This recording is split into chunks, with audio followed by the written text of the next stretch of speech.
20장입니다.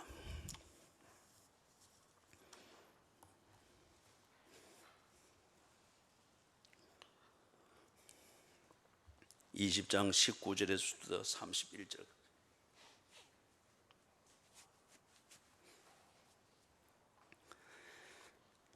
이날 곧 안식 후 첫날 저녁 때에 제자들이 유대인들을 두려워하여 모인 곳의 문들을 닫았더니 예수께서 오사 가운데 서서 이르시되 너희에게 평강이 있을지어다. 이 말씀을 하시고 손과 옆구리를 보이시니 제자들이 주를 보고 기뻐하더라. 예수께서 또 이르시되 너희에게 평강이 있을지어다. 아버지께서 나를 보내신 것 같이 나도 너희를 보내노라. 이 말씀을 하시고 그들을 향하여 숨을 내쉬며 이르시되 성령을 받으라. 너희가 누구의 죄든지 사하면 사하여질 것이요 누구의 죄든지 그대로 두면 그대로 있으리라 하시니라. 12 제자 중의 하나로서 디두모라 불리는 도마는 예수께서 오셨을 때에 함께 있지 아니한지라. 다른 제자들이 그에게 이르되 우리가 주를 보았노라 하니 도마가 이르되 내가 그의 손의 못자국을 보며 내 손가락을 그 못자국에 넣으며 내 손을 그 옆구리에 넣어보지 않고는 믿지 아니하겠노라 하니라.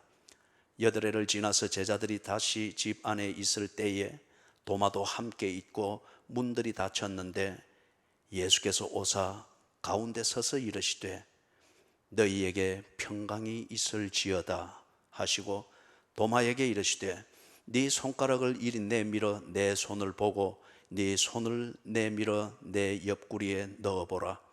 그리하여 믿음 없는 자가 되지 말고 믿는 자가 되라. 도마가 대답하여 이르되 나의 주님이시요 나의 하나님이시니이다. 예수께서 이르시되 너는 나를 본고로 믿느냐?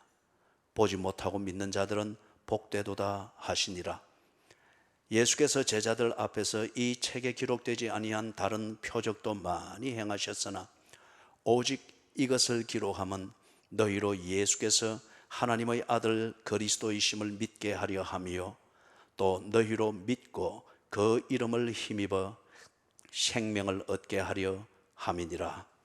아멘.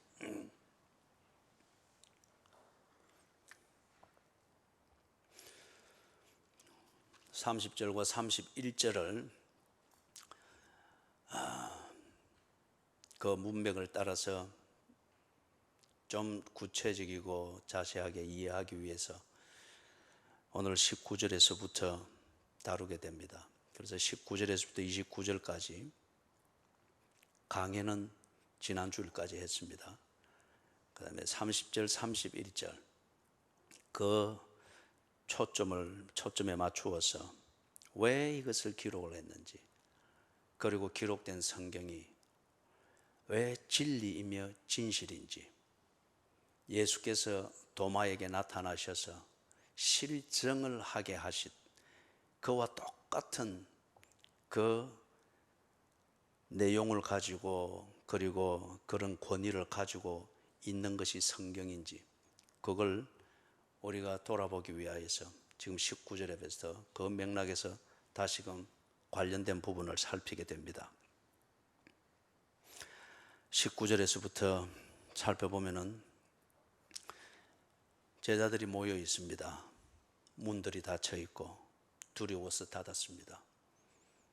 예수가 부활하셨다 소식은 들었지만은 실감은 나지 않습니다. 사건에 대한 뉴스를 듣고 흥분하는 것과 그 사건을 사실로 알고 그것에 근거해서 관련된 삶을 사는 것, 이거는 전혀 다른 문제입니다. 많이 안다고 하는 것과 아는 그것을 가치로 삼고 판단의 기준으로 삼고 또는 희망의 근거로 삼고 하루 일과를 정해서 내용 있게 사는 것, 이거는 전혀 다른 문제입니다. 제자들이 지금 그런 단계입니다. 예수가 부활했다는 소식을 안 들은 것도 아니고 그걸 부정하는 것도 아닙니다. 그러나 부활한 예수와 또는 예수가 부활했다는 이 사실과 그들의 현재의 삶은 아무 관계가 없습니다. 여전히 자신들의 사고방식과 체질을 따라서 현실을 판단하고 판단 결과 그들은 두려웠습니다. 그리고 철시는 방 안에 갇혀서 모든 문들을 닫고 두려워하는 그것으로부터 자기를 지키고자 하는 아주 소인배적인 그러나 인간의 본능적인 그런 처신을 하고 있습니다. 부활한 예수, 그 예수님이 그들이 납득이 되어지고 믿어지고 그게 내 일상의 삶이 되어지는 그럴 정도로 검증이 되지를 않았습니다. 확정을 할 수가 없습니다. 그런데 그 자리에 예수님이 나타나셨습니다. 보이는 예수를 보고 아니다 말을 할 수 없을 정도로 분명했습니다. 그러한 제자들에게 예수님께서 말씀을 하십니다. 21절에서 아버지께서 나를 보내신 것 같이 나도 너희를 보내노라. 예수님은 여전히 그들의 일상 가운데 있고, 그리고 부활한 예수님은 그들과의 인격적인 관계 안에서 예수님은 그 관계 중심으로 일상을 살고 계십니다. 그리고 이 제자들에게도 너와 나와의 이 관계를 인정하고 그 사실을 받아들이면 이 관계를 존중하는 일상을 살아라 하는 의미입니다. 이걸 우리가 다음 줄부터 보게 되는 부활 신앙이라고 합니다. 부활의 사건은 알지만은, 그리고 부활의 사건은 인정하지만은 그 사건이 우리에게 주는 그 메시지와 진리를 인정하고 믿지 아니하면은 당신은 부활의 사건에 대한 지식은 있으나 부활 신앙을 가지지 못한 교인에 불과합니다. 부활 신앙을 가지고 그 신앙을 가지고 사는 사람이 하나님의 자녀입니다. 그가 그리스도인입니다. 그가 참된 예배자입니다. 다음 주일부터 그 부분을 좀 구체적으로 다루게 될 겁니다. 그래서 예수님은 지금 이 현장에 나타나셔서 그들에게 이것을 암시적으로 그러나 분명하게 보여줍니다. 제자들과의 관계, 이것은 예수님의 일상입니다. 그러나 제자들은 부활한 예수, 그게 그들의 일상이 아니었습니다. 그러나 지금 이 예수가 나타나셔서 아버지께서 나를 보내신 것 같이 나도 너희를 보내노라. 대화를 시작하시는 예수님을 보면서 그들의 일상이 이제는 예수님과 상관없는 일상을 지낼 수 없게 되었습니다. 위협 때문에도 아니고 두려움 때문에도 아니고 종교적 광신적인 어떤 주관적인 종교적 열정 때문에도 아니고 지금 보고 있습니다. 일상을 함께 하고 있습니다. 대화를 하고 있습니다. 그렇기 때문에 그들이 이제 그들의 일상에서 예수를 배제한 일상을 산다, 이 자체가 그들에게는 난센스이고 그 자체가 그들은 어리석은 거죠. 예수님께서 하시는 그 말씀의 내용에 나도 너희를 보내노라. 어떤 목적을 위해서 보내는가, 거기에 대해서는 아버지께서 나를 보내신 것 같이 사역의 역할에 있어서 성자 예수님은 성부 하나님의 사도입니다. 성부 하나님께서 창조하시면서 인간을 지으시고 그리고 인간과 피조 세계를 위해서 세우신 계획, 구원, 이 구원의 계획을 성자 예수께서 오셔서 그것을 실행하셨습니다. 구원의 계획을 하나하나 실행해서 구원을 완성하는 거기에는 성부 하나님의 뜻과 마음이 서며 있습니다. 그렇기 때문에 성자 예수께서 이 땅에 오셔서 인간의 구원을 위해서 하나하나 그 생애를 사시고 그런 내용의 일을 하신 것은 성부 하나님, 그 하나님이 세우신 뜻, 구원의 계획, 이것을 한치의 오차 없이 이루기 위함이었습니다. 이 기능적인 면에서 볼 때에 예수는 성부 하나님이 보내신 사도입니다. 기능적인 면에서. 그래서 아버지께서 나를 보내신 것 같이 사도의 개념입니다. 영어에서는 아포스톨, 보냄을 받은 자. 왜 보냅니까? 내 뜻을 그곳에 가서 실현하라는 겁니다. 그렇게 해서 보냄을 받고 보냄 받은 자를 가리켜서 사도라고 합니다. 그래서 아버지께서 나를 보내신 것 같이 나도 너희를 보낸다. 이 제자들의 예수님과의 관계 중심에서 그들의 일상, 그것의 기본 본질이 무엇이냐? 사도입니다. 그들이 만나고 그들의 삶이 변화되고 그들의 생명의 본질이 변화되고 그런 본질을 가지고 있는 생명으로 살아야 될 일상이, 목표가 정해지고 의미가 정해지고 방향이 정해졌습니다. 그렇게 정해진 그게 뭐냐? 사도입니다. 나도 너희를 보내노라.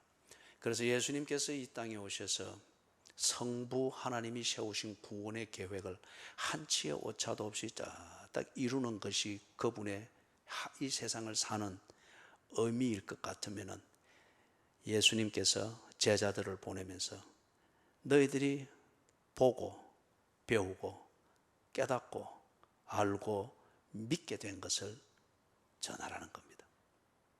그것이 알려질 수 있도록 그런 삶을 살아라는 거예요.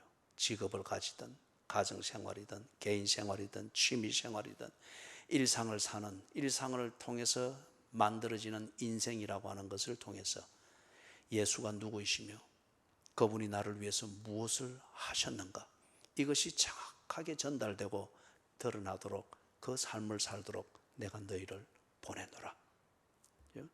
사도입니다.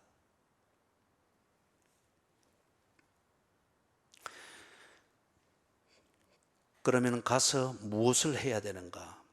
사도로서 구체적으로 무엇을 해야 되는가? 그것을 22절, 22절에서 이 사도의 삶을 살기 위해서 무엇을 준비해야 되나? 그걸 보여줍니다. 이 말씀을 하시고 그들을 향하사 숨을 내쉬며 이르시되 성령을 받으라.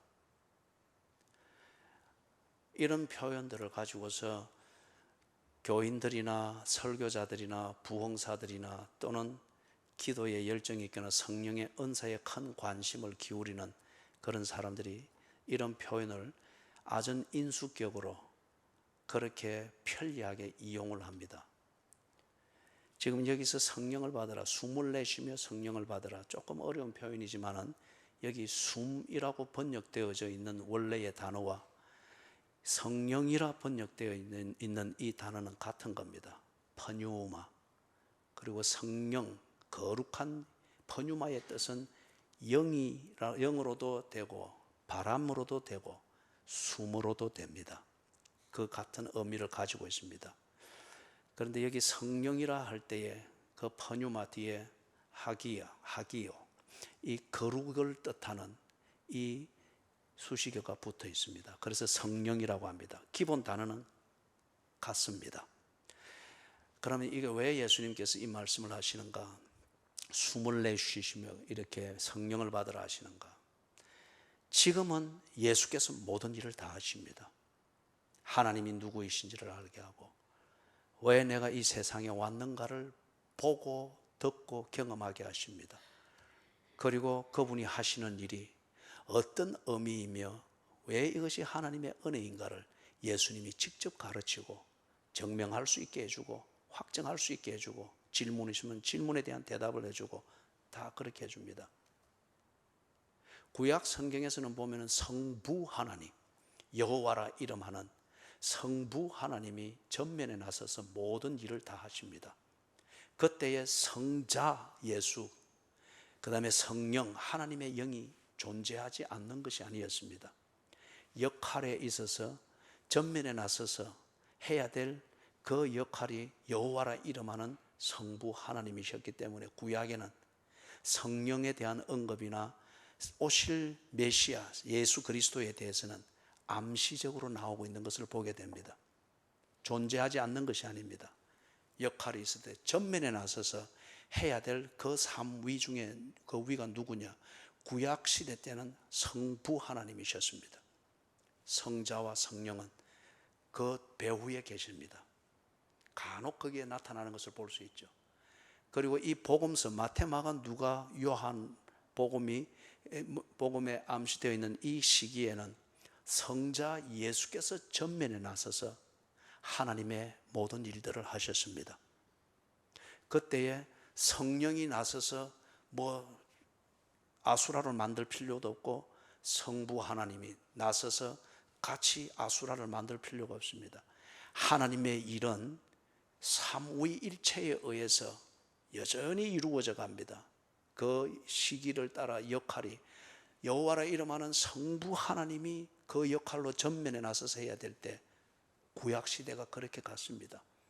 그리고 그 설계도대로 성자 예수께서 실행해야 될 때에 성자 예수께서 전면에 나서서 그때 성자 예수는 인간의 몸을 입고 이 땅에 오셔서 성육신하여 하셨죠. 그렇기 때문에 성령 그는 배후에 있습니다. 그러면서 예수께서 계속 그렇게 말씀하셨죠. 내가 가는 것이 너희에게 유익이다. 그가 오면은 내가 한 일, 내가 너희에게 가르친 것, 그것이 약속하는 그 희망의 실체, 이것을 성령이 가르쳐주고 증명해주고 깨닫게 하고 믿게 할 것이다. 그렇기 때문에 지금 이 22절을 말씀하시는 이 순간은 예수님이 전면에 나서서 하나님의 일을 하고 계십니다. 하나님으로서 하나님의 일을 하고 계십니다. 그렇기 때문에 여기서 성령을 받으라, 그때 바로 성령이 제자들에게 임하고, 그렇지 않습니다. 이것은 약속입니다. 이 앞에서 예수께서 성령을 받아야 된다, 보혜사가 올 것이다, 너희들이 예루살렘을 떠나지 말고 여기에 거하면서 내가 보내는 것을 받도록 하여라, 계속 그들에게 주지를 시켰죠. 지금이 그 때가 가까이 왔다는 겁니다. 성령을 받으라. 그러면 왜 숨을 내쉬셨을까요? 이게 눈으로 볼 수는 없으나 분명히 존재하는 것입니다. 니고데모가 와서 요한복음 3장에서 사람이 어떻게 거듭납니까? 물었죠. 그때 예수님께서 설명할 때 비유를 쓴 게 뭡니까?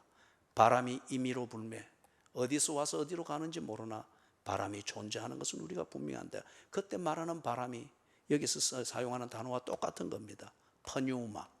그죠? 이게 다른 개념에서는 영이고 다른 개념에서는 숨, 이런 개념을 가지고서 사용되어집니다. 그래서 성령을 받으라, 이 말은 그들에게 지금 그림 언어로 보여주는 거죠. 너희들에게 약속되어지고 너희들이 받게 될 성령이 바람처럼 임할 것이다. 그 다음에 그 성령은 나로부터 나오는 것이다.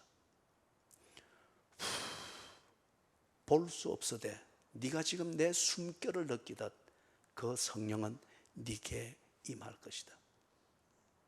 그 다음에 거기서 보다 구체적으로 암시되어진 것, 이게 내 안에서 나오는 나의 것이듯이 성령은 나의 것을 말할 것이다. 나를 증거할 것이다. 내가 한 일을 너희들에게 가르칠 것이다. 이 소리를 듣고 숨결을 느끼고 하는 이 제자들이 저 숨이 예수로부터 나온 것이 아니다라고 말을 할 수가 없습니다. 볼 수 없고 만질 수 없으되 지금 예수가 숨을 쉬지 않았다라고 말할 수가 없는 명백한 현실입니다. 그와 같이 성령이 올 것이라는 거예요. 기성정결로 따져서 논증했기 때문에 네가 납득이 되니까 아하, 성령이 여기에 있군요, 이런 논리적 동의가 아니라 성령은 실제라는 거예요. 그러나 성령은 과학적 프레임 안에서 증명되어지고 하는 그것을 넘어간다는 거예요. 이걸 이해할 수 있도록 예수께서 성령을 받으라, 성령이 이렇게 올 것이다, 내 것을 말할 것이다, 성령은 내게서 나가는 영이다, 그리고 성령은 나의 모든 것을 너희들에게 가르칠 것이다. 그때에 무슨 과학이 일어나니 기성전결이 이렇느니 정명이 되느니 안 되느니 과학적 프레임 안에서 이것저것 따지면서 너희들이 헷갈리지 말아라. 이 약속에 대해서 헷갈리지 말아라. 똑똑히 보여준 거예요. 그 다음에 두 번째, 성령을 받으라. 이게 만약에 후 쉬는 것과 함께 그들이 지금 성령을 받았다라고 하면은, 그렇게 물리적으로 전이 되었다라고 하면은 삼위일체 교리에 본질적으로 모순이 됩니다. 이리 되면은 그것을 문자 그대로 받아버리면은 성령은 예수님의 한 일부가 되어버리는 거죠. 그렇지 않다는 거예요. 성령은 여호와라 이름하는 성부 하나님, 성자라 말하는 예수, 그리고 하나님의 영이라 말하는 성령, 삼위는 동등한 하나님입니다. 그래서 삼위로 계시되 본질은 본체이신 하나님, 한 본체이십니다. 그렇기 때문에 성령은 숨을 통해서 누구에게 전이 되어질 수 있는 물리학적 전이물이 될 수가 없습니다. 성령은 절대 예수님의 10분의 1을 차지하든 3분의 1을 차지하든 절반을 차지하든 그런 부분이 아니고 성령은 하나님이십니다. 그렇기 때문에 지금 예수님께서 여기서 숨을 내쉬며 성령을 받으라고 하는 것은 성령을 지금 주는 것이 아니고 성령이 이렇게 올 것이다. 그리고 성령은 이런 분이다. 성령은 이런 사역을 할 것이다. 그걸 그들에게 최종적으로 주지를 시키는 겁니다.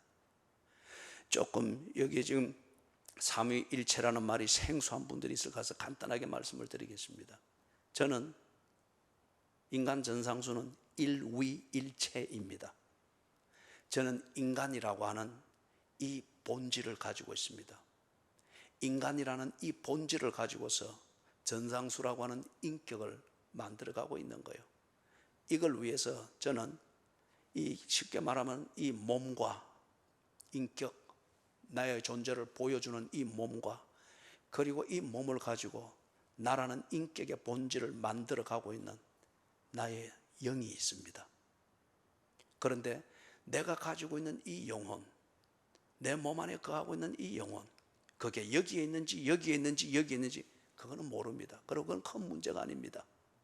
내가 영혼을 가졌다고 하는 것은 모든 사람에게 종교심이 있습니다. 육체의 한계, 물리학적 경계를 뛰어넘어서 그게 없으면 존재가 안 되는 그 초월의 영역이 일상에서 우리에게 있습니다. 영혼을 가졌다는 겁니다. 물리학적 원리 안에 그게 갇힐 수밖에 없는 육체를 뛰어넘는 거무시 우리에게 있습니다. 그렇기 때문에 인간에게는 예술이라고 하는 게 있습니다. 이 예술을 이해하지 못하고 교감이 안 되는 사람이 없잖아요. 보는 각도가 다를 뿐이지. 내게 영혼이 있습니다. 그리고 이 영혼을 가지고 살아가는 인격을 만드는 몸이 있습니다. 그런데 문제는 분명한 이 두 존재가 있으나 내 영혼과 내 몸은 분리될 수가 없습니다. 분리되는 것을 보고 우리는 죽었다고 합니다. 우리의 육체는 소모품이니까 어느 땐가는 죽습니다. 이거는 육체의 기능이 다했다는 겁니다. 인간 전상수라는 인격으로 드러나고 잠시 이 땅에서 살아가고 있는 나의 존재는, 그 영혼은 죽지 않습니다.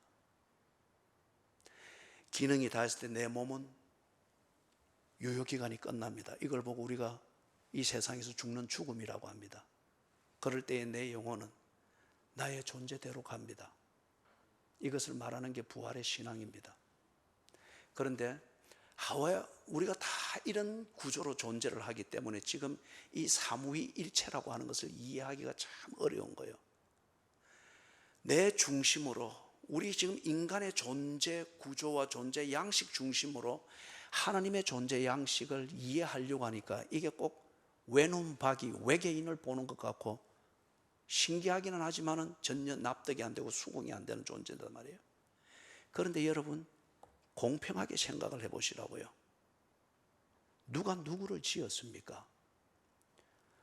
하나님이 인간을 지었습니다. 저는 이 창조를 믿습니다. 이거는 증명되어질 문제가 아닙니다. 이 창조를 믿습니다. 어머니가 나를 낳았습니다. 그렇기 때문에 나는 이 땅에 몸이 존재합니다. 이와 같이 하나님이 인간을 창조하셨습니다. 창조하신데 어떻게 창조하셨는가 보니까 모델링이 하나님의 형상을 따라서 창조했다고 합니다. 그러면 하나님이 우리의 존재 양식의 원형입니다. 오리지널입니다. 원판입니다. 그 원판은 어떻게 존재하는가 보니까 여호와라 이름하는 성부가 있고, 예수를 통해서 우리에게 나타난 성자라 이름하는 실행하는 그 기능을 담당하고 있는 그 하나님이 있고, 그리고 영이라고 하는 하나님의 영이 있습니다. 나는 일위일체로서 분리될 수 없는, 그러나 분명히 이 두 존재가 내가 삽니다. 그런데 원판이신 하나님은 성부, 성자, 성령이라는 삼위일체로 삽니다. 우리는 일위일체입니다. 그죠? 일위일체입니다. 영과 몸을 분리해서 우리가 생각한다면 이위일체입니다. 어떤 사람은 정신까지도 넣어가지고 정신과 영과 몸이 있다고 해서 삼위일체로 말합니다. 그러나 어찌됐든 인간은 나를 표현하고 내 인생을 만들어가는 역할을 해내는 위라고 하는 이것이 우리의 본체와 분리가 될 수가 없는 존재입니다. 그런데 이 비슷한 존재 양식이 어디서 나왔는가? 원판이신 하나님의 존재 양식에서 나왔다는 겁니다. 그런데 그분은 모든 것이 분리하여 각각이 행하십니다. 본체이신 하나님에게서 나와 하나님의 일을 하는 위이기 때문에 각 위는 곧 하나님이십니다. 그렇기 때문에 지금 여기서 예수께서 성령을 받으라, 그럴 때 물리학적 전이가 되는 그런 개념이 아니에요. 약속하신 성령, 요한복음 14장 16장에서 특별히 강조하여 약속하신 그 성령이 지금 곧 임한다는 거예요. 그리고 내가 전면에 나서서 하던 이 하나님의 일은 내 시대는 끝이 나고 나는 후면으로 돌아가고, 이제 그 성령이, 약속한 성령이 전면에 나와서 이 모든 것을 가르치고, 내가 너희들을 돌보고 인도하듯 그가 너희들을 목양하며 인도하고 돌볼 것이다. 이 약속된 성령을 기다리라는 거예요. 여기서 우리가 한 가지 교훈을 얻는 것은 그것입니다. 성령을 받기 위해서는 성령 받아라 해서는 이런 데 가가지고 같이 어리석은 짓을 하지 말고, 그래서 감정의 전이가 된 것을 가지고 성령 받았다 착각하지 말고, 그죠? 방언한다는 그 자체가 꼭 성령을 받았다는 것을 의미하지 않습니다. 귀신 소리를 내는 것도 방언처럼 들립니다. 성령을 받기 위해서는 지금 예수님께서 말씀하시는 대로 성령이 임한다고 약속한 장소에 머무는 겁니다. 제자들에게는 예루살렘에 머물러라고 했습니다. 아주 이상하고 편리한 종교가 다양하고 열정적인 갈릴리에 가서 네가 성령을 만들려고 하지 말고 예수께서 약속하신 자리 예루살렘에 머물러라고 했습니다. 그래서 성령을 받으라. 그 다음에 23절에서 너희가 누구의 죄든지 사하면 사해질 것이요 누구의 죄든지 그대로 두면 그대로 있으리라. 이건 역시 오도를 많이 합니다. 그리고 이걸 도덕적으로 이해를 해서 도덕적인 위선을 아주 합리화하는 그런 것으로 오용하는 구절 중에 하나이기도 합니다. 사랑하는 여러분, 사람에게는 어느 인간이든지 간에 죄를 용서할 권한을 가지고 죄를 용서해 줄 수 있을 정도로 완벽한 인간은 없습니다. 우리는 모두 다 용서받은 죄인들입니다. 여전히 죄의 영향 아래에 있다는 거예요. 그러나 죄의 권세 아래는 있지 않습니다. 죄를 사하는 것은 누구만이 사할 수 있다고 했습니까? 하나님만이 할 수 있다고 했습니다. 그렇기 때문에 유대인들이 예수를 참남죄, 신성모독죄로 몰아서 죽인 겁니다. 왜냐하면 예수께서 감히 요한복음 8장에서 간음하다가 현장에서 잡혀온 여자를 보고서, 그죠? 네 죄를 사하노라. 병을 고치겠다고 또 찾아온 이 사람에게도 어떻게 했습니까? 병을 고치지는 않고 항상 네 죄 사함을 받았느니라. 이걸 보면서 유대인들이 죄를 사하는 것은 하나님만이 할 수 있는데 저가 감히 죄를 사하는도다 하도다. 참남죄, 즉 신성 모독죄를 그들이 혐의를 씌우면서 붕괴했던 겁니다. 죄는 누구만이 사할 수 있는가? 하나님만이 사할 수 있습니다. 죄가 무엇입니까? 죄는 하나님과의 이 관계, 창조주와 창조되어진 피조물, 창조주와 피조물의 이 본연적인 관계, 이 관계를 무시하고 어그러뜨리고 삐딱한 태도를 가지는 이게 죄입니다. 이 삐딱한 태도, 이 관계를 무시하면서 자기 중심성으로 이렇게 기울어질 때에 그것은 범죄를 저지르는 것은 시간과 상황의 문제일 뿐이에요. 간음을 한다, 칼질을 한다, 거짓말을 한다, 뭐 이중성을 가지고서 뭘 그렇게 한다. 그런 범죄의 행위는 죄라고 하는 이 근본에서 나오는 겁니다. 죄가 무엇이냐? 하나님과 나와의 이 관계의 본질을 무시하는 겁니다. 하나님이 없는 것처럼 사는 겁니다. 어떤 기성정결의 똑똑한 논리를 가지고 합리화할지라도 그 결과와 근본이 하나님과 나와의 이 관계, 창조주와 피조물의 이 관계를 온전히 돌아서는 것은 아니라 할지라도 조금이라도 삐딱하게 그렇게 관계를 하고 있고 그런 태도를 가진다면 이게 죄입니다. 이 죄가 있을 때에 때가 되면 간음도 할 수 있고 기회다 싶으면 거짓말도 할 수 있고, 그리고 그것이 기회다 싶고 아니면 내가 감당할 수 없는 두려움을 안겨주는 상황이 되어지면 예수를 저주하며 맹세하여 가로되 나는 모른다, 범죄할 수 있는 겁니다. 죄는 범죄 이전에 하나님과 나와의 관계에 대한 태도의 문제입니다. 그렇기 때문에 성품을 고치기 전에 이 죄를 해결해야 합니다. 사랑하는 여러분, 여러분이 밤에 베개를 잘못 베고 자서 이렇게 잤을 때 다음날 일어났을 때 이 근육통이 있을 때 그게 한 일주일 정도 사람이 영 병신으로 만들어 놓잖아요. 그죠? 그게 목이 부러진 것도 아니에요. 지가 부른 것도 아니에요. 그냥 자면서 조금 털어진 겁니다. 감당할 수 있는 그 조그만 각도 1도 아니면 0.1도 그게 조금 털어진 거예요. 이게 한 일주일을 사람을 행동을 병신처럼 하게 만드는 거예요. 로켓을 우주선을 달에 보낼 때도 수백 번의 궤도 수정을 계속 하면서 달에 착륙하는 이 곡선을 그려나가는 겁니다. 궤도 수정 0.1도라도 빗나가면은 달과 전혀 상관없는 대로 이 우주선이 가버리는 거예요. 하나님과의 나와의 관계에 있어서 모든 것이 다 갖추어졌다고 할지라도 하나님과 나와의 관계에 대해서 어느 정도 0.1도 돈에 대한 나의 생각, 명예에 대한 나의 생각, 좀 더 편하게 살고자 하는 그것에 대한 성향, 이것에 집착하는 어떤 생각이 0.01도 정도로 삐딱했다. 이게 꼭 베개 잘못 빼고 자서 일어나서 목이 마비되는 것처럼 사람을 그렇게 만들어 버립니다. 그리고 때가 되고 기회가 되고 그게 되면은 거짓말도 하고 강도질도 하고 남의 담을 뛰어넘기도 하고 사기치면서 남의 돈을 축을 내기도 하고. 범죄 이전에 죄는 무엇이냐? 범죄 이전에 하나님과의 태도의 문제입니다.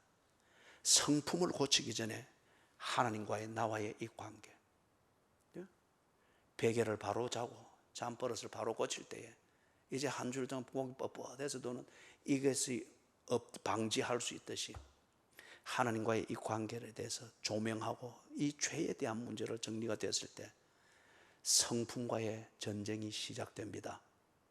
성품을 만지기 시작하면은 인격으로 나타나는 습관이든 가치관이든 사회생활이든 가정생활이든 스스로 돌아보면서 그걸 보고 우리는 자기 십자가를 지고 간다 그렇게 말하죠.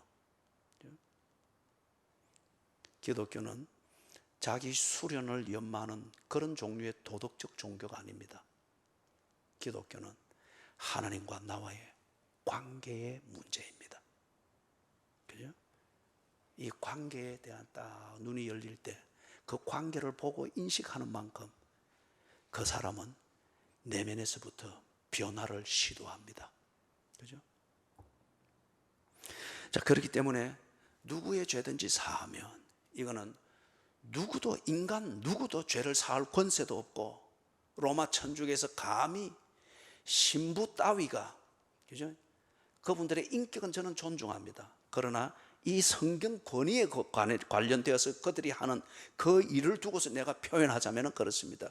감히 인간 신부 따위가 고해 성사를 받으면서 그에게 죄를 사하고 그것에 대한 업보에 해당되어지는 무언가 고행을 명령할 수 있는가?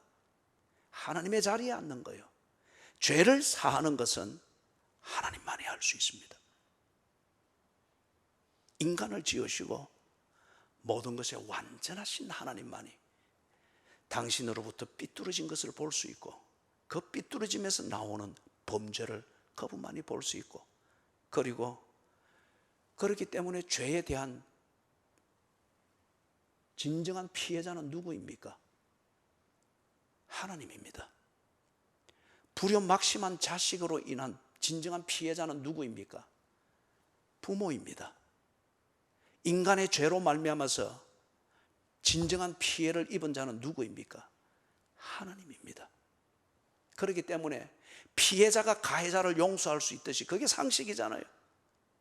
피해자이신 하나님만이 인간의 죄를 용서할 수 있는 거예요.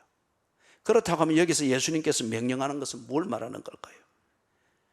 이 복음을 전하라는 겁니다. 죄를 사하는 권세가 하나님께만 있고, 이 죄를 사하기 위하여서 하나님께서 친히 내려오셔서 죄 사함을 위하여 죄 값을 지불하셨다. 그 하나님 앞에 나아가서 하나님과의 관계를 바라볼 때에, 그때에 하나님께서, 진정한 피해자 되신 하나님께서 네 죄가 동이 서에서 먼 것 같이 네 죄가를 옮겼느니라. 피해자이신 하나님께서 그것을 선포하고 그것을 믿을 수 있는 근거로서 하나님이 죄값을 지불하신 십자가의 복음, 그리고 죄 사함 받은 새 생명을 주신 부활의 이 복음을 전가하라는 겁니다. 목사 네가 죄를 사하는 것이 아니고, 신부 네가 죄를 사하는 것이 아니고, 교황 네가 죄를 사하는 것이 아니라, 네가 할 일은 아버지가 나를 보내듯 내가 너를 보냈다. 너를 보낸 자이신 예수 그리스도가 누구이며 그분이 무엇을 하셨는가? 그분이 만든 완성한 복음을 전하라는 거예요. 그 복음을 들을 때에 죄인들이 복음의 사다리를 타고 하나님 앞에 나아가 엎드릴 때에 죄 사함을 받을 것이요, 그리고 용서를 받을 것이요, 너희들을 거부할 때에, 아니면은 네가 보냄을 받은 사도의 이 신분을 잊어버리고 네 할 일을 하지 아니할 때, 아니면은 이 복음을 가지고 네 종교적 사리사욕을 채우며 남을 정죄하는 그런 오만한 자리에 앉는 방석으로 쓸 때에 너를 만나는 자들이 불행하게도 죄 사함을 알지 못할 것이니라. 정말 가정에서 우리가 똑바로 살아야 됩니다. 가정에서 종교만 이야기하게 될 때에 우리의 가족들이 오만한 자리에 앉게 되는 거예요. 이게 모태신앙 가정에서 있는 자들의 문제입니다. 늘 비판하고 늘 원망하고 늘 불평하고 귀로만 들은 것이 있으니까, 그것도 어중간한 게 들은 것만 있고, 그렇게 하니까 용서받지 못한 인간은 어떤 종교를 말한다 할지라도, 종교의 어떤 신비감으로 자기를 가장한다 할지라도, 종교의 그 테두리와 같은 오라, 도덕이라는 오라를 가지고 자기를 신비하게 가장한다 할지라도 당신은 망한 거예요.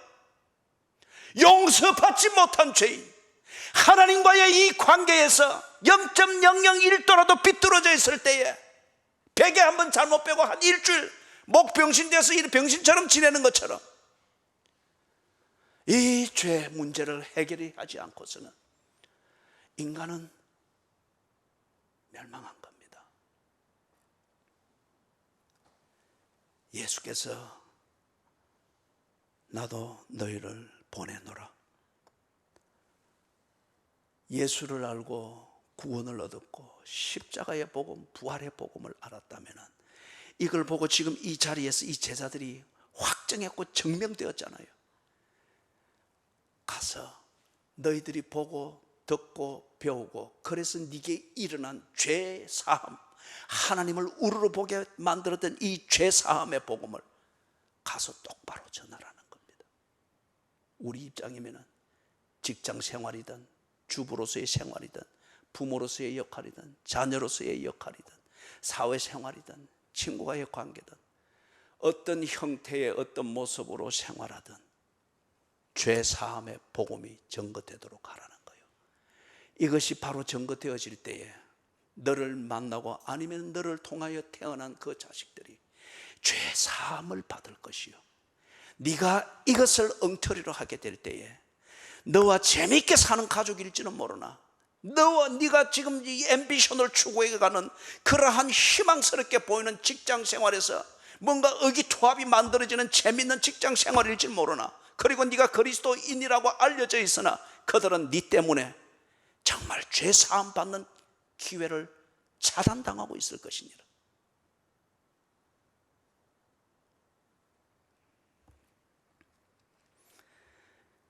(23절에서) 말하는 것은 이 제자들에게 예수님의 보냄을 받은 사도로서 그들에게 일어난 이 복음, 그 역사를 그대로 전가하라는 겁니다. 그 다음에 보니까 제자들이 예수님의 말씀대로 전합니다. 이 제자들이 나아가서 최초로 예수님이 말씀한 대로 복음을 전가한 대상이 누구입니까? 도마입니다. 25절에 보니까 다른 제자들이 그에게 이르되, 이 그는 도마입니다. 그때 그 자리에 없었잖아요. 그래서 그에게 이르되 우리가 주를 보았노라. 예수께서 보내셨습니다. 보냄 받은 자로서 해야 될 일, 죄 사함의 복음을 전하라. 이것을 최초로 누구에게 전했는가? 그들의 동료, 그러나 그 자리에 없었던 도마에게 이것을 전했습니다. 그런데 25절 하반에 보니까 도마의 반응은 그것을 믿지를 못합니다. 실물 증거를 원합니다.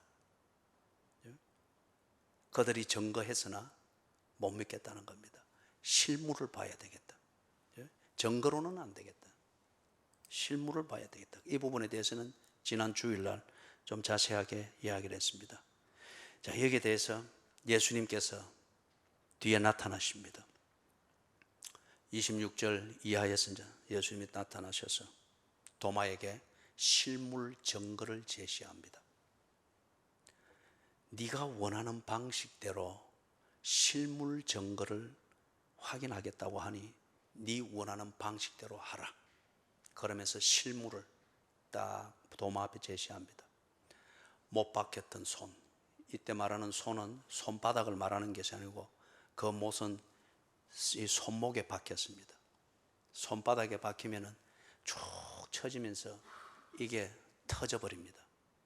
그래서 못을 손목에 여기 만져보면은 뼈 뭉치가 있죠. 이 뼈 뭉치 아래에 못을 박아 넣으면은 몸이 쭉 처질 때 이 무게를 못에 걸린 뼈가 지탱을 하는 거예요. 그런데 손바닥에 박으면은 이게 터져버립니다. 이게 역사학자들의 고정입니다. 그 때문에 성화, 중세시대나 그 뒤에 그려진 성화에는 주로 손바닥에 분위기 있게 되어 있고 그런데 그게 아니고 여기 손목에, 그죠? 역사적 고정입니다. 그래서 못 박힌 그 자리, 일주일밖에 안 됐기 때문에 이게 완전히 아물지는 않았겠죠. 그리고 창으로 찔렸던 옆구리, 이것을 도마에게 보여주면서 네가 원하는 방식대로 실물 증거를 확인하고 있다고 했으니 하라. 네 손을 내밀어 내 손을 만지고 네 손을 내밀어 내 옆구리에 창자국을 만져보라. 도마가 만져보고 확인하고 그래 했는지는 지금 성경에는 기록이 안 됐습니다. 어떻게 되었든지 간에 도마가 예수를 존경하고 인정하고 자기도 그렇게 믿고 싶습니다. 그러나 지난 주일날 우리가 구체적으로 봤던 것처럼 이전처럼 되고 싶지는 않습니다. 지가 감당할 수 없는 믿음, 감당할 수 없는 고백은 하고 싶지 않습니다. 도마가 자기가 믿고 믿을 수 있다고 여기는 자기의 방식대로 다 했습니다.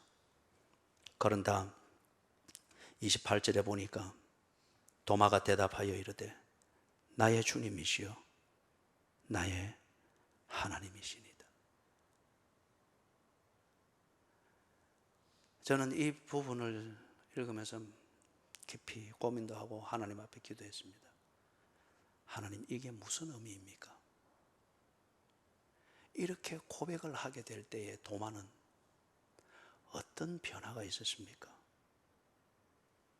그리고 우리가 성경 공부 끝에 내가 가지고 있는 지식적 체계에서 만들어지는 질문이든지 감정적 분위기에서 만들어지는 질문이든지 아니면은 현실적인 실리의 맥락에서 내가 가지는 의문이든지 이것이 내 방식에서 다 해결이 되어져서 더 이상 질문이 없고 그 질문을 하는 내 논리, 이것이 주님이 내게 주시고 성경 앞에서 내가 무릎을 꿇을 수밖에 없을 때, 그럴 때에 나는 도대체 어떻게 고백을 할 수 있겠습니까?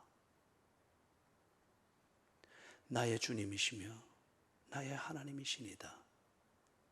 하나님, 이게 어떤 의미입니까?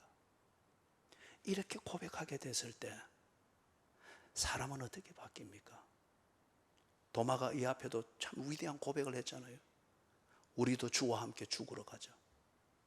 주께서 어디 멀리 간다, 하늘나라로 간다 이리 말할 때 정말 가고는 싶은데 길을 모르니까 어떤 길로 가야 됩니까? 위대한 고백을 했습니다. 예? 그럴 때 그런 고백 끝에 도마는 어리는 출중했으나 나중에는 자기 회의에 빠져버렸죠. 그런데 지금 이 도마가 이 고백을 하고 있는 거예요. 이게 도대체 어떤 의미일까? 여러분에게 권합니다.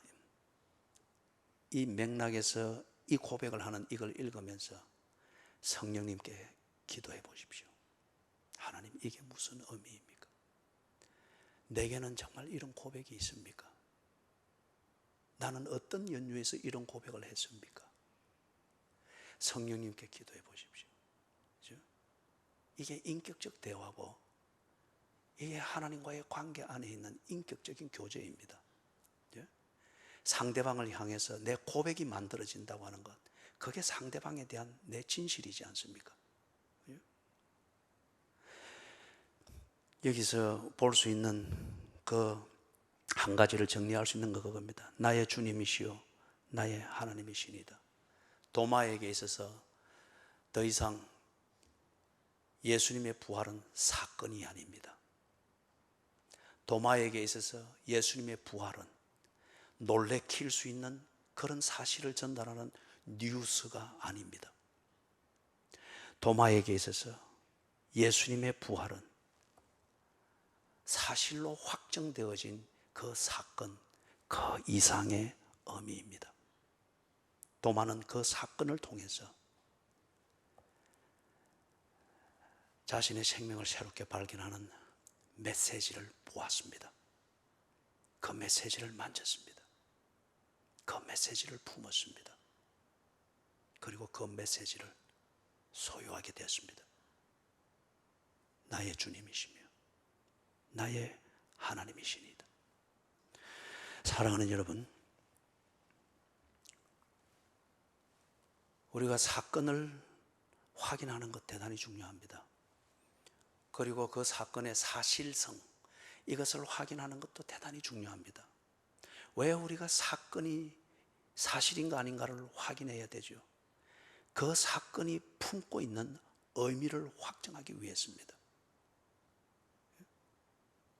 그 사건과 그 사실이 품고 있는 진정한 그 나와 관련되어진 의미를 찾고 확인하기 위해서입니다.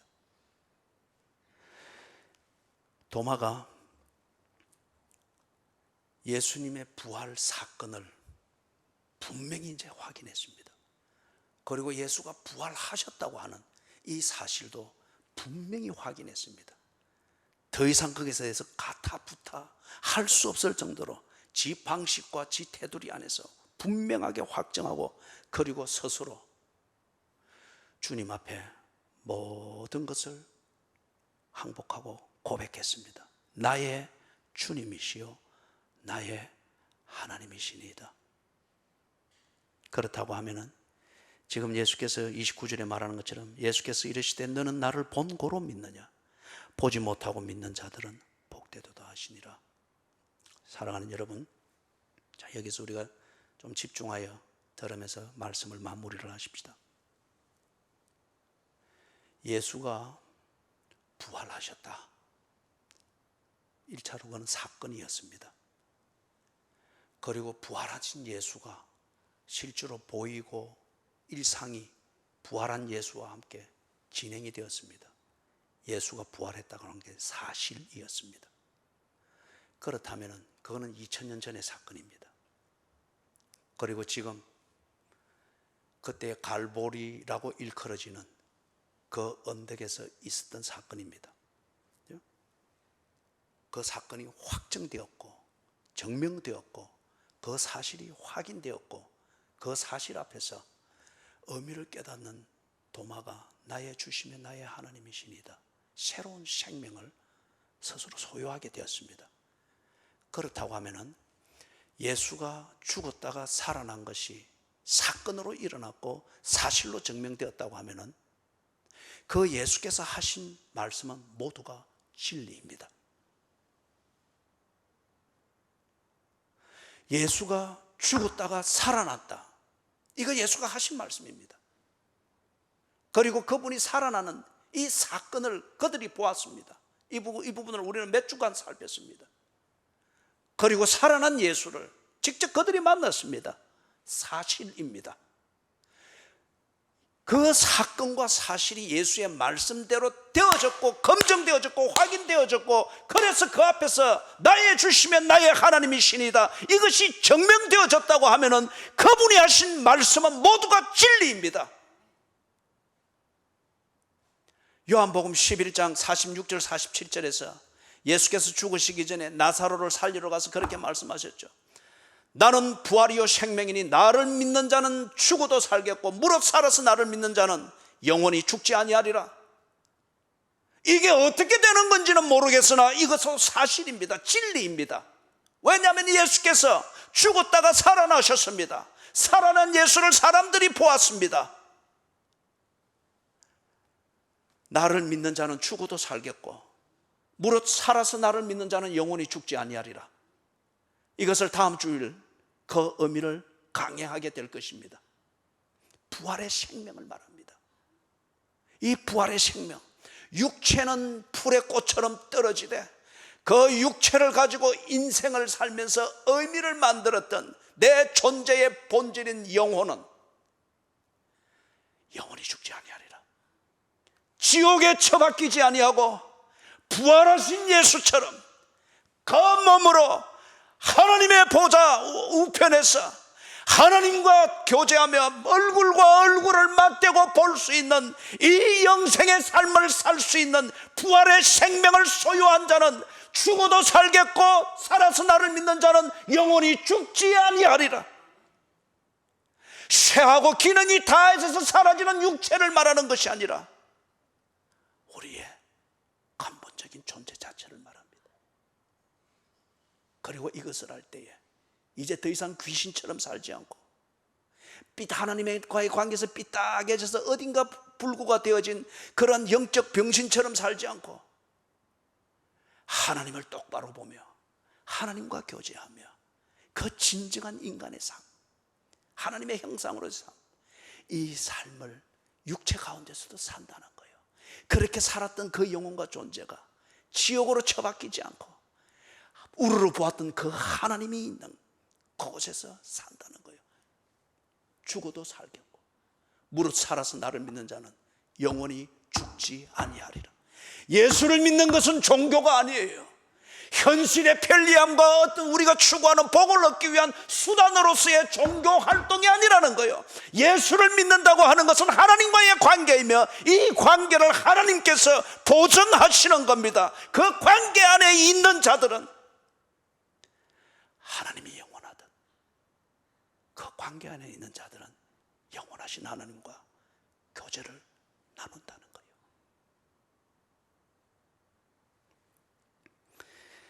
29절에서 그래서 예수께서 이르시되 너는 나를 본고로 믿느냐? 보지 못하고 믿는 자들은 복되도다 하시니라. 예수가 부활한 사건이 확정되었고 그리고 살아계신 그분이 사실로서 증명이 되었다면 그분이 하신 모든 말씀은 진리입니다. 이것을 도마가 보았습니다. 만져보았습니다. 만졌는지 안 만졌는지 기록은 안 됐으나 지는 그것을 원했습니다. 실정적 증거를 원했고 예수는 실정적 증거를 주었습니다. 그래서 예수의 부활에 관한 사건과 사실과 그렇기 때문에 그가 한 모든 말씀이 진리인 것을 알고 나의 주님이시며 나의 하나님이시니이다 고백했습니다. 그때 예수님이 하신 말씀이 너는 나를 본고로 믿느냐? 보지 못하고 믿는 자들은 복되도다. 무엇을 말하는 것입니까? 이게 지난 주일에도 이야기했듯이 맹목적으로 믿는 것을 말하는 것도 아니고 복을 받기 위해서 이번에 한번 눈을 지금 감고 믿어보자 이것도 아니에요. 보지 못하고 믿는 자들은 복되도다. 도마가 이 일이 있고 난 뒤에 자기를 정비해서 그는 어떤 직장인으로서 또는 농부로서 한 가정의 가장으로서 그렇게도 23절에서 말한 대로 죄사함의 복음을 전가할 수 있습니다. 그러나 도마는 이 중요성이 너무 벅차고 너무 위대했습니다. 그렇게 전하기에는 너무도 죄 많은 사람들 그리고 죄에 찌들어버린 사람들 그들이 사함을 받을 기회가 없어 보였습니다. 올인하기를 원했습니다. 전심으로 이것을 증거하는 이것에 전심으로 다 드리기를 원했습니다. 그는 떠났습니다. 사람을 만나는 대로 예수 그리스도의 십자가의 복음과 자기가 눈으로 보고 확인하고 그 앞에 굴복하게 되었던 부활의 복음을 증거하면서 길을 떠났습니다. 목적지가 있어서가 아니라 그의 목적지는 사람을 만나는 것이었습니다. 만나는 대로 이 복음을 증거했습니다. 그렇게 가는 가운데 지금의 인도 첸나이까지 갔습니다. 거기서 힌두교가 만년에 있는 그때에 첸나이에서 복음을 전합니다. 그런데 공교롭게도 힌두교가 그 아주 신봉하고 있는 신분 제도가 있죠. 이 카스트 제도. 거기서 제일 상위는 브라만 힌두교의 사제들입니다. 힌두교 사제들이 도마의 이 복음을 듣고 그들이 개종을 한 거예요. 이걸 보고서 브라만을 개종시킨 이 도마를 힌두교를 신봉하는 인도 사람들이 견딜 수가 없는 거예요. 도마를 잡아서 가죽을 벗기고 햇볕에 진피로 드러난 도마를 던져버린 거예요. 진피가 햇볕에 말라 들어가면서 털어지면서 그런 핍박 가운데 죽었습니다. 도마가 복음을 증거하면서 인도까지 가서 첸나이에서 증거하고 그 브라만들이 힌두교 사제들이 그 복음을 듣고 믿게 된 것은 예수를 본고로 믿은 게 아닙니다. 예수를 보았던 도마의 증거를 듣고 믿었습니다. 그들은 그래서 복된 겁니다. 너는 본고로 믿느냐? 이 브라만들이 도마의 복음 증거를 들으면서 나도 예수를 보아야 믿겠다. 그럴 수 없는 시점입니다. 예수는 성천하에 없습니다. 그런 시점에서 예수가 지상에 계실 때는 예수를 보아야 되겠다. 예수께서 나타나서 보여주셨습니다. 예수께서 성천하시고 난 뒤에는 나가 보아야 되겠다. 볼 수 있는 것은 증거입니다. 예수를 보았던 사람들이 전해주는 그 증거입니다. 보고 만지고 경험하고 그래서 그 앞에 굴복하여 나의 주님이시며 나의 하나님이시니이다. 이 모든 것을 증거하는 증인들의 그 증거를 듣고서 믿는 겁니다. 그렇기 때문에 그들이 복되다는 겁니다. 더 복을 받았다는 의미가 아니라 그러나 의심 없이 믿을 수 있다고 하는 것. 그래서 지금 요한이 30절과 31절을 의미심장하게 기록을 해놓은 겁니다. 예수께서 제자들 앞에서 이 책에 기록되지 아니한 다른 표적도 많이 행하셨으나 오직 이것을 기록하면 너희로 예수께서 하나님의 아들 그리스도이심을 믿게 하려 함이요 또 너희로 믿고 그 이름을 힘입어 생명을 얻게 하려 함이니라. 요한이 이것을 기록할 점 1세기 말 약 90년 그때쯤에 소아시아를 비롯해서 고대 근동의 초대 교회가 왕성하게 자라가는 가운데 아주 혼란했습니다. 영지주의의 철학 또는 진리를 따지는 로마의 사고방식, 여전히 학문의 상위를 차지하면서 인간을 아주 오만스럽게 만드는 헬라의 철학들, 그리고 유대교의 이 오만 방자함, 종교적 신비감을 뿜어내되 오만한 자와 교만한 자의 자리에 앉아서 죄 사함을 받는 복음을 오도하고 있는 이들이 복음을 뒤틀어 놓는 거예요. 그리고 무슨 헬라 철학 같은 거는 보여달라, 실증을 하라. 헬라의 철학에서는 그게 논리적으로 납득이 되나? 영지주의에서는 이것이 철학적으로도 이해가 될 수 있는 종교로 꾸며가지고 납득이 될 수 있는 그러한 종교 철학의 이론을 만들어 놓으니까 어떻게 육체와 인간이 함께 할 수 있나? 어떤 이런 종교 철학의 논리를 가지고서 이것이 어불성설인 것처럼 만들어 놓으면서 초대교회를 어지럽혀 놓는 거예요. 그러다 보니 교회 안에서 도마처럼 보여달라, 증명하라. 그게 과학적이냐? 그래 하면은 돈이 벌어지나? 그래 하면은 이 패권을 잡고 있는 로마 제국의 시민권을 얻을 수 있나? 실리가 있나? 이런 식으로 이 복음을 스스로 지금 덫에 걸리고 오도하고 있습니다. 그래서 지금 요한이 십자가의 복음 그리고 부활의 복음의 실제가 무엇인가를 차근차근 증거를 들어 기록을 한 다음에 1세기 말쯤 되어서는 복음서들이 기록이 되어져서 회람되기를 시작했습니다. 마태, 마가, 누가, 요한복음. 요한이 마지막으로 이걸 쓰면서 그런 거예요. 우리가 보았다. 도마가 보았다. 그 첫 세대들, 예수님께로 직접 보냄을 받은, 내가 너희를 보내노라, 보냄을 받았던 사도들이 예수를 만졌고 들었고 그분의 숨결을 마셨고 친히 들었고, 도마 같은 경우는 그 못자국과 창자국을 지가 원하는 대로 실제 증거를 가지고서 확정을 했다. 그리고 이 증거를 너희들이 들으면서 예수를 믿었고 교회를 세웠고 지금 이 교회가 들불처럼 확산되고 있는데 왜 이제 와서 그런 논리, 그런 장난, 실리를 따지는 어떤 실리적인 종교로 변환되어지는 것, 어떤 이런 것을 가지고서 왜 덫에 빠졌느냐는 거예요. 이 모든 것을 내가 다시 기록하마. 내가 보고 만졌던 것, 도마가 보고 만졌던 것, 하나님 예수로부터 직접 보냄을 받았던 1세대의 사도들, 그들이 보고 만졌던 것, 그래서 나의 주님이시며 나의 하나님이시라고 굴복하게 되었던 바로 그 십자가의 복음과 부활의 복음을 내가 다시 증거하노라. 너는 본 거로 믿느냐? 보지 않고 믿는 자들은 복되도다. 예수께서 성천하시기 전에는 네가 보기를 원할 때는 예수께서 나타내서 보여주었다. 그 의문을 가지고 예수의 실물 증거를 보면서 확정했던 우리가 그것을 증언하노라. 그래서 지금 이것을 기록을 한 거예요.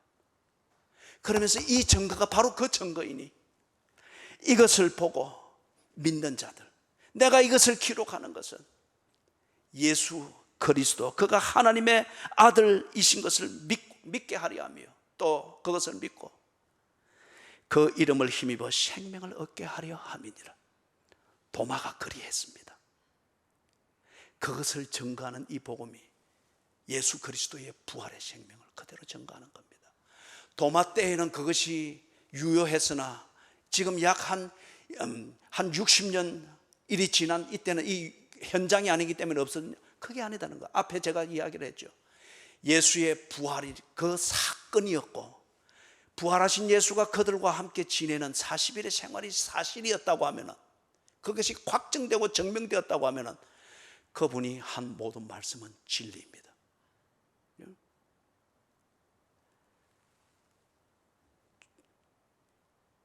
나를 믿는 자는 죽어도 살겠고 무릇 살아서 나를 믿는 자는 영원히 죽지 아니하리라. 그리고 예수께서 그들을 파송할 때 마태복음 28장 마지막을 읽으시고 마가복음 16장 마지막을 읽으시고 누가복음 24장을 여러분들이 읽으십시오. 특별히 누가복음 24장 46절 47절을 제가 읽어드립니다. 또 이르시되 이같이 그리스도가 고난을 받고 제3일에 죽은 자 가운데서 살아날 것과 또 그의 이름으로 죄 사함을 받게 하는 회개가 예루살렘에서 시작하여 모든 족속에게 전파될 것이 기록되었으니. 자기의 제자들을 파송하면서 나도 너를 보내노라. 그들이 보냄받은 대로 어부면 어부로, 사도면 사도로, 성직자면 성직자로, 가장이면 가장으로 그들의 일상의 삶에서 그들이 예수로부터 보냄받은 그 내용, 십자가의 복음, 부활의 복음을 그들이 증거했습니다. 그리고 이것을 가지고서 혼란을 겪을 때 마태가 이것을 기록했습니다. 마가가 이것을 기록하여서 로마 제국의 실리주의적인 사고방식에 갇혀서 부활을 믿지 못하는 자들에게 자기가 보고 경험했던 것을 증거를 전했습니다. 누가가 헬라의 철학의 이 어설픈 논리에 갇혀서 거드름만 피우면서 예수의 부활을 부정하고 믿지 않은 이들에게 누가가 이 사도들의 증언과 일어난 사실들을 낱낱이 기록했습니다. 혼란을 겪고 있는 영지주의와 유대주의자들이 혼란을 일으키고 있는 그때의 초대교인들이 혼란을 겪을 때 요한이 임종하기 얼마 전에 이 모든 것을 낱낱이 기록했습니다. 그렇기 때문에 이 책에 기록되어진 것, 성경에 기록되어진 십자가의 복음과 부활의 복음, 이것을 증언하는 것을 듣고 믿는 자는 영생을 얻을 것이니라. 이것을 약속하신 예수께서 부활의 사건의 주인공이었고 부활이라는 이 사실의 주인공이었고 그것을 수많은 자들이 보았고 그들이 증언을 했습니다. 예수가 부활했다면 그분이 하신 말씀도 진리입니다. 그래서 이것을 읽고 이것을 들으면서 그 예수의 약속을 믿고 이 복음을 받아들이는 자들, 그 이름을 힘입어 생명을 얻게 하려 함이니라. 사랑하는 여러분, 2000년 전에 도마라는 사람이 믿고는 싶으나 자기 논리에 걸려서 헤어나지 못할 때 예수께서 그때는 도마 곁에 있었기 때문에 나타내 보여주었습니다. 그 도마가 증거하는 것을 듣고 힌두교에 쩔어 있는 인도 첸나이의 브라만들이 2000년 전에 그 증거를 듣고 예수를 믿었습니다. 그리고 지금도 거기 가면은 첸나이에 가면은 성 도마의 교회가 있습니다. 그리고 그 모든 것을 기록한 이 성경을 읽으면서 도마를 통하여 예수를 만지고 보고 경험한 수많은 그리스도인들이 2000년 동안 이어져 내려오고 있습니다. 너는 본고로 믿느냐? 그것도 복되죠. 그들이 증거하는 이 증언을 읽으면서 예수의 말씀이 진리인 것을 믿는 자들, 그들은 더욱더 복된 자들입니다. 이 복이 여러분에게 충만하기를 주님의 이름으로 축원합니다. 하나님 아버지, 도마를 믿을 수 있도록 은혜 주신 주여, 여기에 있는 도마들을 불쌍히 여기셔서 예수님을 믿게 해 주시옵소서. 그래서 믿음 없는 자가 되지 않고 믿는 자가 되게 해 주시고 멸망으로 떨어지는 운명으로 살지 않게 하시고 부활하신 예수께서 주신 부활의 생명을 가지고 인간의 본연의 삶을 사는 구원에 이르게 해 주시옵소서. 예수님의 이름으로 간절히 기도드리옵나이다. 아멘.